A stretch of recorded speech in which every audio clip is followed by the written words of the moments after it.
Okay, next thing we're going to look at is something called a stem leaf diagram. And some of y'all may have seen these before. It's kind of a different way of representing data. And basically, the way this thing works is you have a stem number and you have all the leaves associated with that. So, for example, this number, this first one, is 90. And there's also the number, well, I didn't do a very good job of that, but 96.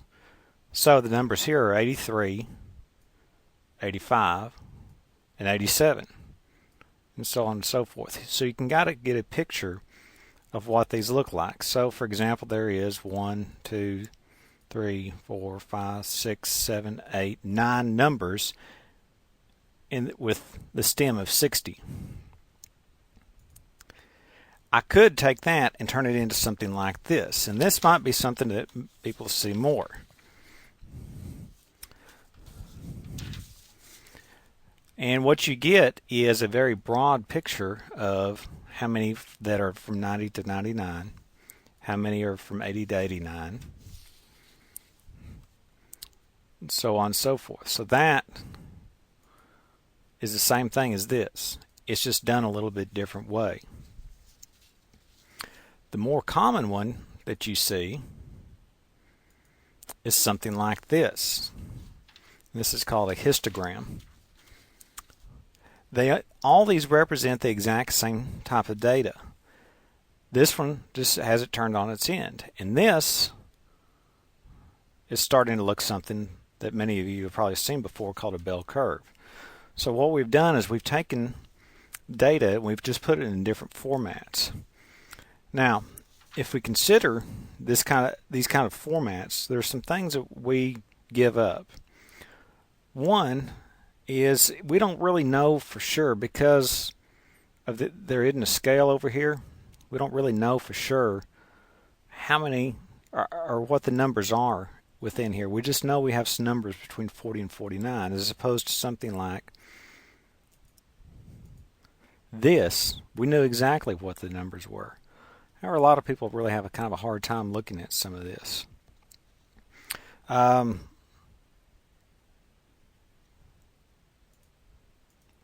The advantage to something like this is it tends to be a lot more common. People are more used to something like this, and they get an overall picture, and it's easier to glance at it and see what it is that you're looking at.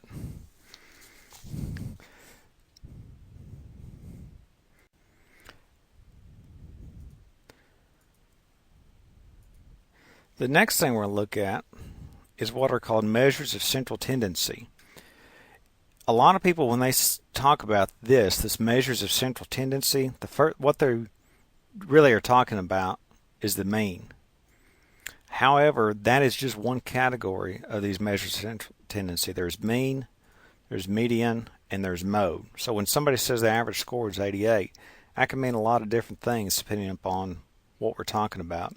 And just as a little review, the mean is the arithmetic mean. That means we have taken all of the scores, we'd have added them together, and we've divided by however many we have.